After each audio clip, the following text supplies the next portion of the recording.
శుభోదయం. ప్రాతస్మరణీయం 9వ భాగానికి స్వాగతం. ఆదివారం శ్రీ ఆదిత్య కవచ స్తోత్రం. అస్య శ్రీ ఆదిత్య కవచ స్తోత్ర మహామంత్రస్య అగస్త్యో భగవాన్ ఋషి అనుష్టుప్ ఛందః ఆదిత్యో దేవత శ్రీం బీజం నీం శక్తి సూం కీలకం మమ ఆదిత్య ప్రసాద సిద్ధ్యర్థే జపే వినియోగః. ధ్యానం జపాకుసుమ సంకాశం ద్విభుజం పద్మహస్తకం సింధూరాంబరమాల్యం చ రక్తగంధానులేపనం మాణిక్యరత్నఖచిత సర్వాభరణభూషితం రథవాహంతు మేరుం చైవ ప్రదక్షిణం దేవాసురవరైర్వంద్యం గృణిభిః పరిసేవితం ధ్యాయేత్ పఠేత్ స్వర్ణాభం సూర్యస్య కవచం ముదా. అథ కవచం. గృణిః పాతు శిరోదేశే సూర్యః పాతు లలాటకం ఆదిత్యో లోచనే పాతు శృతి పాతు దివాకరః ఘ్రాణం పాతు సదా భానుం ముఖం పాతు సదా రవిః జిహ్వాం పాతు జగన్నేత్రః కంఠం పాతు విభావసుః స్కంధౌ గ్రహపతిః పాతు భుజౌ పాతు ప్రభాకరః కరావాబ్జకరః పాతు హృదయం పాతు నభోమణిః ద్వాదశాత్మా కటిం పాతు సవితా పాతు శక్తిని ఊరూ పాతు సురశ్రేష్టో జానునీ పాతు భాస్కరః జంఘే మే పాతు మార్తాండో గుల్ఫో పాతు ద్విషాం పతిః పాదౌ దినమణిః పాతు మిత్రోఖిలం వపుః ఆదిత్యం కవచం పుణ్యమభేద్యం వజ్రసన్నిభం సర్వరోగభయాదిభ్యో ముచ్యతే నాత్ర సంశయః. సంవత్సర ఉపాసిత్య సామ్రాజ్య పదవీం లభేత్ అశేషరోగశాంత్యర్థం ధ్యాయేదాదిత్యమండలం. శ్రీ ఆదిత్యమండల స్తుతి. అనేకరత్న సంయుక్తం స్వర్ణమాణిక్యభూషణం కల్పవృక్ష సమాకీర్ణం కదంబ కుసుమప్రియం సింధూరవర్ణాయ సుమండలాయ సువర్ణరత్నాభరణాయ తుభ్యం పద్మాదినేత్రే చ సుపంకజాయ బ్రహ్మేంద్ర నారాయణ శంకరాయ సంరక్తచూర్ణం ససువర్ణతోయం సకుంకుమాభం సకుశం సపుష్పం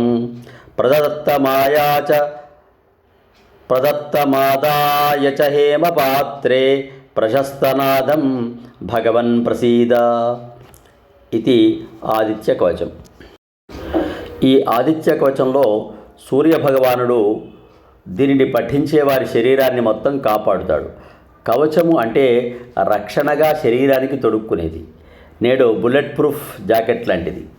ఎలాంటి రోగ గ్రహ పీడలు మనల్ని అంటకుండా ఆదిత్యుడు చూసుకుంటాడు. తల నుండి పాదాల వరకు గల ప్రతి అవయవాన్ని తలుస్తూ వీటన్నింటినీ సూర్యభగవానుడు పాతూ కాపాడుతాడు అని స్తోత్రభావం. ఇందులో శ్రద్ధగా గమనించినట్లయితే సూర్యుని పర్యాయ పదాలు సంస్కృతంలో శరీర భాగాలను ఏమంటారో తెలిసిపోతుంది. సూర్యుడి పర్యాయ పదాలు చూడండి. గృణిః సూర్యః, ఆదిత్యః, దివాకరః, భానుః, రవిః, జగన్నేత్రః, విభావసుః, గ్రహపతిః, ప్రభాకరః, కరావబ్జకరః, నభోమణిః, ద్వాదశాత్మా, సవితః, సురశ్రేష్టః, భాస్కరః, మార్తాండః, ద్విషాంపతిః, దినమణిః, మిత్రః. ఇలా 20 పర్యాయ పదాలు మనకు తెలుస్తాయి. ఇక స్తోత్రములోని విభాగాలు, వాటి భావం స్థూలంగా. 1. వినియోగం. ఈ ఆదిత్య కవచ మహామంత్రానికి అగస్త్యుడు ఋషి అనుష్టుప్ అనే ఛందస్సులో 24 అక్షరాల్లో ఉంటుంది. దీనికి దేవత ఆదిత్యుడు. శ్రీం అనే అక్షరము బీజము, నీం అనే బీజాక్షరం శక్తినిస్తుంది, సూం అనే అక్షరం కీలకం. ఆదిత్యుని యొక్క దయ కోసం ఈ మంత్రాన్ని జపించడం, ఇదే వినియోగం. ధ్యానంలో ఎర్రని పూలవర్ణంతో ప్రకాశించేవాడు, 2 భుజములు కలవాడు, సింధూర వర్ణం వస్త్రాలు మాలలు ధరించినవాడు, ఎర్రని వర్ణము గల గంధముల అలదుకొనినవాడు, మాణిక్య రత్న ఖచ్చితమైన ఆభరణములు ధరించినవాడు, 7 గుర్రములు కట్టిన రథమును వాహనముగా చేసుకునినవాడు, మేరుపర్వతము కూడా ప్రదక్షిణగా చేయువాడు, ప్రసిద్ధమైన దేవతలు సురలచే కీర్తింపబడువాడు, కిరణముల చేత సేవింపబడువాడు అయిన ఆదిత్యుని ధ్యానిస్తానని భావం.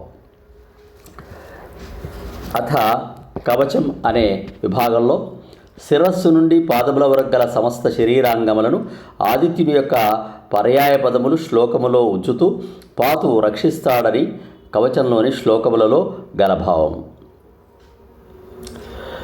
శిరోదేశే తలభాగమును, లలాటకం నుదురు భాగమును, లోచనే కళ్ళను, శృతి చెవులను, ఘ్రాణం ముక్కును, ముఖమును, జిహ్వాం నాలుకను, కంఠం మెడ ప్రదేశమును, స్కంధౌ పిక్కలను, భుజౌ భుజములను, కరహ చేతులను, హృదయం గుండెను, కటిహి నడుము ప్రదేశమును, ఊరు తొడలను, జానుని మోకాళ్లను, జంఘే మోకాళ్ళ కింది భాగమును, గుల్ఫౌ చీలమండలమును, పాదౌ పాదములను, అఖిలం వపుహు శరీరం మొత్తమును పాతు కాపాడును ఆదిత్యుడే అని భావం. 4వ అంశంలో ఆదిత్య మండల స్తుతి. అనేక రత్నములతో కూడినవాడు, స్వర్ణముతో కూడిన మాణిక్య భూషణములు ధరించినవాడు, కల్ప సదృశుడు, కదంబ కుసుమములంటే ఇష్టపడేవాడు అయిన ఆదిత్యునకు నమస్కారం.